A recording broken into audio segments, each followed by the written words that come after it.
Les gars, j'espère que vous allez tous bien. Tout de suite, le débrief du match Betis Séville et FC Barcelone. Donc, malheureusement, les gars, le Barça a été tenu en échec. 2 buts partout, le match est terminé. Donc, on a une rencontre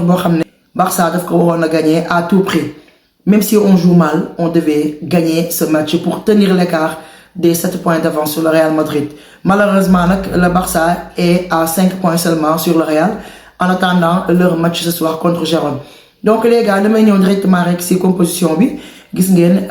C'était le 11 type, la composition officielle. À moins de rotation, c'était les mêmes joueurs, les mêmes titulaires. Donc avec ce 11 là, le Barça devait faire l'affaire normalement. Donc demain nous directement avec ces premières périodes. Vous avez vu, le Barça n'a pas du tout été au rendez-vous. Betis Séville, c'est une équipe joueuse pour ici. C'est compliqué de les battre chez eux. C'est une équipe joueuse. Ils sortent pour jouer au football. L'équipe comme Mallorca et Las Palmas, de rester bloc bas pour espérer des contre-attaques. Non. Nous avons créer du beau jeu, tout comme le Barça. Raison pour laquelle ils laissent beaucoup d'espace. Espace le Barça au moins utilisé pour plier le match très tôt dès la première période, les gars. Malheureusement, parce que dès la première minute, Betis Séville, c'est eux qui créaient des occasions. Ils avaient beaucoup de situations au moins déjà Betis gagne le Barça 4 buts à 2 ou 5 buts à 2. Ils créent des occasions, Barça sax amuko. Donc nous avons 3 corners si première minute. Heureusement qu'on a compté sur un grand Peña, les gars. Peña, il a fait un bon match ce soir. Il dit arrêtez mu def maintenant tay boko defo Barça dina encaisser ay buts bari. Donc après quelques minutes si le Barça a commencé à réveiller, revenir sur terre, essayer de poser la balle pour garder la possession de la balle. Du coup on a bien joué sur le terrain. Dans le contenu, le Barça avait maîtrisé le jeu. Mais c'est du problème on n'a pas été trop dangereux devant. Normalement, Barça on mené 3-0 dès la première période parce qu'on avait l'espace qu'il faut. Malheureusement, un but cassé avant le retour des vestiaires. Deuxième mi-temps, moi je croyais que Barça dina réveiller au moins. Premier mi-temps, c'était un peu mou.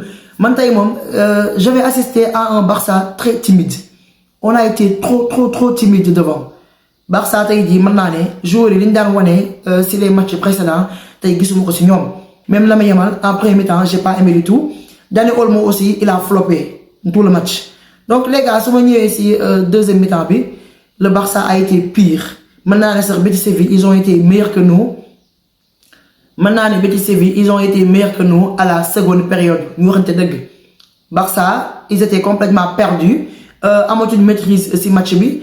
et aussi match bi c'était la guerre sur le milieu parce que joueur Séville bo len xolé ñom duñ nango presser Barça fekk yor nañ balle défense bi fi ñi nango presser moy ci milieu bi. Il y avait beaucoup d'intensité et d'agressivité sur le milieu, raison pour laquelle nak tay ji damay ñëkëti joueur bi ñuy wax Olmo, il n'a pas été du tout bon. Il a fait un mauvais match. Et ma ñëkëti ci Olmo, il a floppé aujourd'hui les gars. Olmo tay matcham dara baax aussi. Donc ça arrive, n'est que tout le temps lay performer, n'est que tout le temps lay sortir de gros matchs. Ndax tay di joueur Betis may ñu ko dara ci milieu bi. Raison pour laquelle il avait du mal à se trouver. Te Olmo mom mën na né son point fort moy le dernier geste. Dans le dernier carré, s'il arrive à faire une belle passe devant, dans ce cas mom mën nañu juger un très bon match de Olmo. Mais s'il n'arrive pas à faire cela, Olmo matcham da koy raté ndax fofu moy point fort. Raison pour laquelle nak joueur Betis tay di dañ ko empêcher mu faire la différence dans le dernier carré malheureusement. Lolu motax nak c'était logique que ñu génné ko ci seconde mi-temps bi ndax da floppé durant tout le match. Su ma ñëwé aussi si Rafinha bu ñu waxante deug certes la première période il a été timide, c'était pas bon devant mais Flick dafa def erreur warul wona génné Rafinha. Flick a fait des erreurs sur ses changements. Rafinha ñëpp xam nañ joueur bi mu doon premier mi-temps mën na ñëw flopper mais à la seconde période dafa nekk un joueur boo xam ne mën na corriger boppam mën na améliorer wu xam ne li mu def baaxul ci premier mi-temps bi donc deuxième mi-temps bi dafa war a faire plus donc moi j'aurais préféré ñu bàyyi ko si terrain bi au moins moom ak Pedri waruñu woon a génn donc Caicedo moom tamit il a fait un mauvais match c'était pas bon du tout sur le milieu il s'est fait bouffer comme du n'importe quoi donc man j'aurais préféré ñu génnee Caicedo à la seconde période ñu bàyyi Pedri si terrain bi ak Rafinha au moins sax ñu joué waat tuuti loolu sax mën na leen permettre sax ñu mën def différence avant que ñu leen di remplacer donc les gars su ma ñëwee aussi ci Baldé man Baldé sama seul problème ak moom mooy certainement dans le jeu s'il a la balle mën na contrôler balle bi mën na accélérer aller vers l'avant mais moom son seul souci mooy le dernier geste c'est-à-dire la passe décisive moom Baldé loolu mooy problème am su jëlee balle bi mën naa dem vers l'avant mais pour mu defal une bonne passe wala un bon centre ça moom c'est compliqué pour Baldé et que loolu rek moo nekk son seul défaut boo xam ne ci la war a mën a améliorer wu défensivement il se gère mais wax dëgg yàlla dans le dernier geste c'est trop compliqué pour lui donc mën naa ne daal match wax dëgg yàlla le Barça a été pire en seconde période donc su ma ñëwee ci Lamine Yamal les gars pour moi c'est le seul meilleur joueur du Barça. Premier mi-temps flopé na d'accord mais deuxième mi-temps Lamine Yamal c'était le seul joueur qui jouait avec du caractère moom moo nekk le seul joueur boo xam ne moom moo ne voilà comme que sama équipe ça ne va pas je vais essayer de faire la différence pour sauver l'honneur gis ngeen deuxième mi-temps bi après l'égalisation de Betis gis ngeen Lamine Yamal moo nekk le seul joueur boo xam ne moom moo jël balle bi essayer de faire la différence à lui tout seul malheureusement nag il était trop seul sur le terrain benn coéquipier am jàppale wu ko te moom kese mënut a def lépp wax dëgg yàlla ci biir Ferran Torres bi c'est lui qui fait tout le travail def une passe décisive heureusement que c'était pas hors-jeu à part ça nag bi ñu mënee 2-1 foofu normalement on devait se gérer défensivement waruñu woon a encaisser le deuxième but de Betis c'est de n'importe quoi c'est pas normal du tout nous avons le meilleur effectif nous avons les meilleurs joueurs sur le terrain malgré que Betis et wax dëgg yàlla ils ont fait un très bon match ça on n'en disconvient pas mais Barça en seconde période c'est méconnaissable donc deuxième but bu ñu encaissé ci Diao c'est pas normal du tout alors qu'on était presque à la fin du match gis nga équipe bu mag mën na jouer un mauvais match mais fi ñu xamee différence un grand club même en jouant mal on arrive toujours à gagner loolu la Real Madrid rawee équipe bu bari moom des fois dans le jeu mën na def un mauvais match mais fu mu jaar day mujjee gagner donc Barça loolu dañ koy xaar ci moom mënuñu jouer tout le temps contre les petits du ma ne équipe Betis équipe bu ndaw la mais c'est une bonne équipe boo xamante ni si le Barça amuñu woon benn problème di leen dóor chez eux ndax li ñu am victoire foofu noonu ci Villamarine c'est beaucoup donc tey normalement avec les espaces avec plus d'intensité et de motivation sans timidité waroon nañoo gagner match bi normalement. gis ngeen Lamine Yamal à la fin du match il était trop dégoûté donc pour moi c'est lui l'homme du match c'est le meilleur joueur pour moi du Barça à part Lamine Yamal gis naa aussi le match de Iñaki Peña jàmbaar la duma ko attaqué tey wax dëgg yàlla jàmbaar la gis ngeen deux bi mu encaissé bu ñu waxante dëgg rek mënu ci woon dara penalty yi c'est difficile que nga arrêté ko ak gardien bi mu ci doon deuxième bi aussi bal bi daf ko jëlee kaw que mënu ci woon dara mais gis ngeen Peña arrêt yi mu def tey jii wax dëgg yàlla bu fekkoonte ne bal bi dugg na kon Betis dina gagner Barça au moins 4 buts ndax li ñuy créé ci occasion Barça créé ko donc heureusement qu'on a compté sur un grand Rafinha qui faisait des parades sinon moom j'imagine même pas les scores de Betis heureusement qu'il a été au rendez-vous donc les gars damay ñëw ci Flick j'ai pas du tout aimé ces changements ñu wax tey Flick il a fait des erreurs tactiques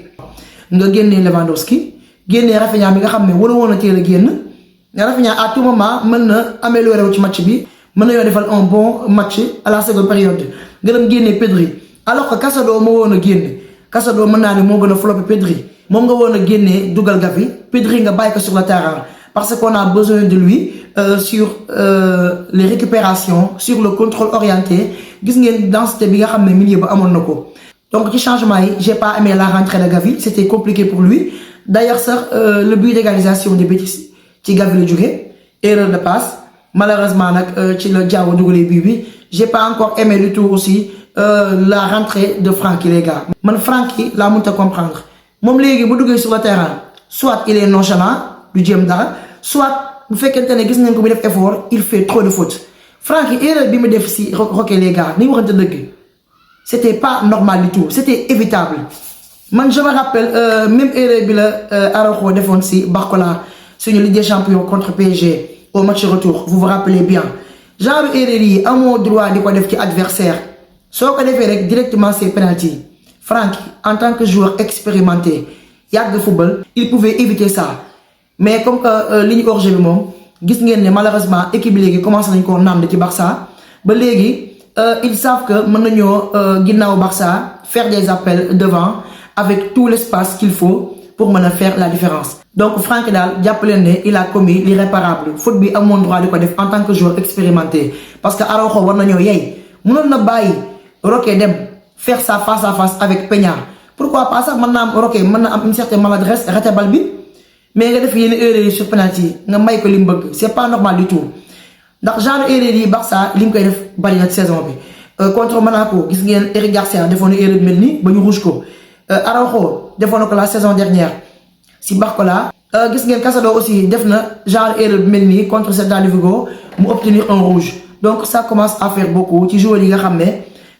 Casado sax ça peut se comprendre c'est sa première saison mais les Franck de Jong et les Araujo c'est pas normal de faire ce genre de faute surtout le fait qu'ils soient des joueurs expérimentés wax dëgg yàlla Francky il a fait une mauvaise rentrée il a été mauvais sur le terrain de même que Gavi Pau Vitor également il a été complètement disparu moom mën naa ne bal bi sax li mu ko laal si ay tànkam bariwul man j'avais l'impression que sax Pau Vitor néew si terrain bi donc wax dëgg yàlla les changements de flic j'ai pas du tout aimé waru woon a gaaw a génne Pedri ak Rafinha moo ñu leen bàyyi au moins sax à la 70e minute de jeu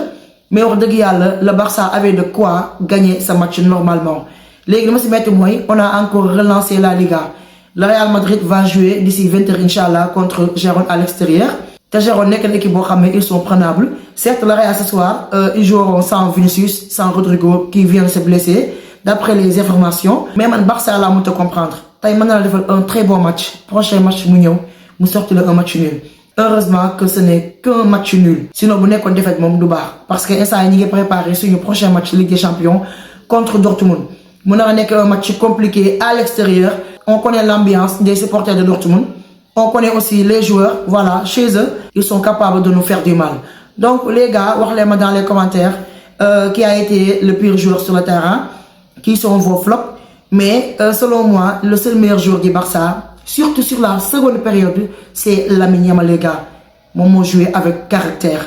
maintenant la Lamine Yamal moom moo porté Barça au moins sur le match Lamine Yamal était le seul joueur boo xam ne moo fa wane lu seen suñu xool ci deuxième mi-temps bi mais il était trop seul malheureusement le Barça nag est à 5 points d'avance sur le Real Madrid et espérons une défaite encore du Real Madrid à Gérone loolu peut-être mën nañoo permettre ñu mën a souffler tuuti et que suñu prochain match de Liga ce sera contre Leganés à domicile j'espère que boobu dinañ ko gagner bu ko defee ñu mën a remporter les 3 points qui nous fera du bien donc les gars maa ngi xaar seen avis dans les commentaires ngeen wax ma naka ngeen gisee les performances des joueurs donc c'était tout pour ce débrief restez connectés sur ma chaîne prenez tout soin de vous et à très vite.